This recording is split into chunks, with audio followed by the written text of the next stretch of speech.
Welcome back. Time now for a look at what's making waves here in the French media with James Creedon and his trusty laptop. Thanks for joining us. James, very difficult to escape Nicolas Sarkozy yesterday. He was on 8 TV channels in his interview, including our very own French version. One commentator said that to avoid him, you'd have to watch either the Weather Channel or the Horse Channel. Right. So he was everywhere, omnipresent, the omnipresent president. There you go.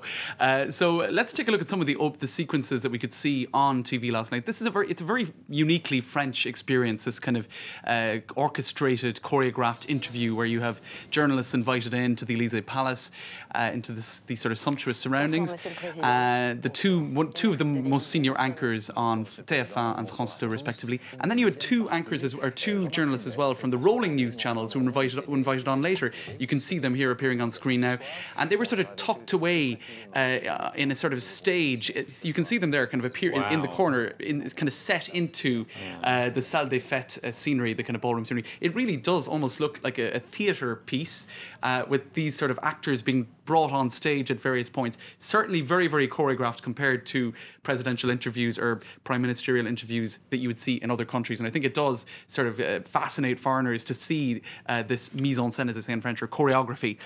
Almost a sort of a reverential style. Almost regal. Yes. Seeking to portray himself as a courageous captain. That's right. That was the reading of Les Inrecuptibles journalists. Nicolas Sarkozy on Capitaine Courage, as portraying himself as a courageous captain, they say on their website. You can see him there in the captain's seat.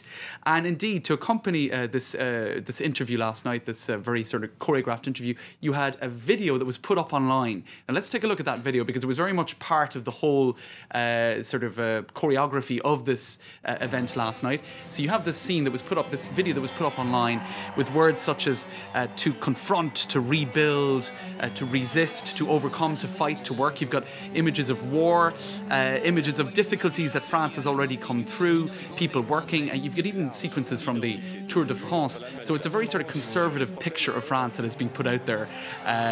There you go, that's the Tour de France sequence. So it's sort of France being summed up in forest fires, words such as fight.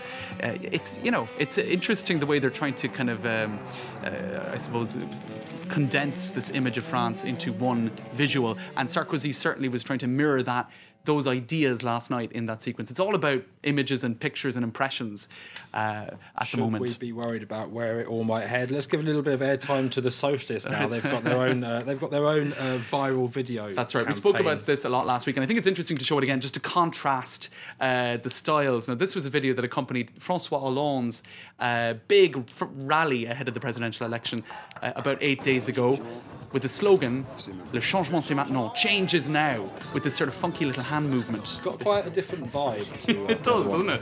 So you can see two very different styles being adopted by the left and the right in terms of putting these videos up online, which of course they hope will go viral. You've got to have a Web 2.0 version of the campaign these days.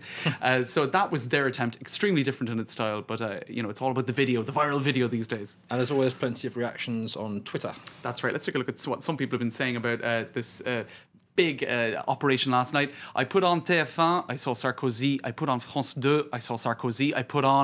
Actually, I just turned off the TV. So this is somebody who obviously was what we were talking about earlier, the omnipresence of Sarkozy, that was slightly bothering him. Another person here pointing out that one of the 4 journalists who interviewed Sarkozy was actually given the Legion of Honor by Sarkozy in 2004.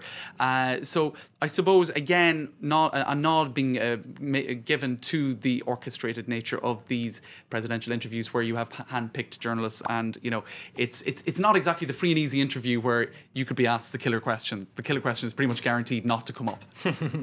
And not all of the French are convinced, therefore.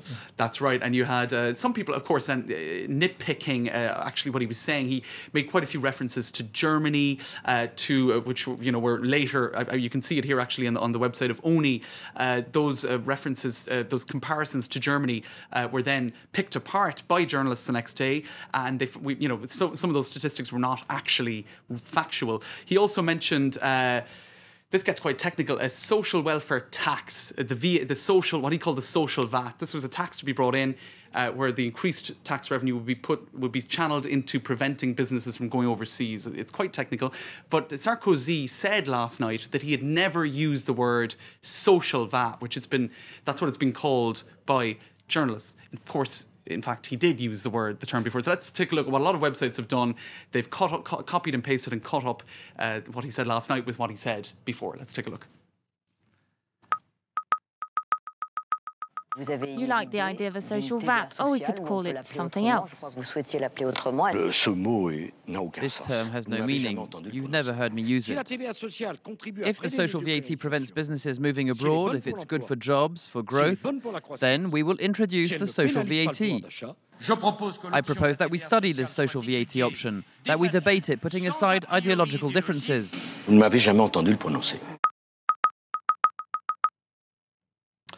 Finally, James, there was a book.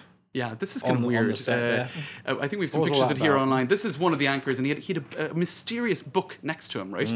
And if we can get a close-up of it here. This is actually a book that Nicolas Sarkozy wrote himself back in 1994. It's a biography of a politician who was around in the Third Republic of France, a guy called Georges Mandel. And it appears they were trying to kind of mention this book at some point in the interview, which again shows how orchestrated the whole thing is, really. The journalist had this book next to him, and the other journalist, Claire Chazal, at one point said, "Oh, Sarkozy, you're thinking of writing a book at some point, Mr. President." But he actually didn't get around to speaking about it. But a lot of people were wondering, what is this mysterious book? And it looks like it was another part of another prop in this whole piece of political theatre. No time for the plug. What a shame. James Creedon, thanks very much for that roundup of the French media.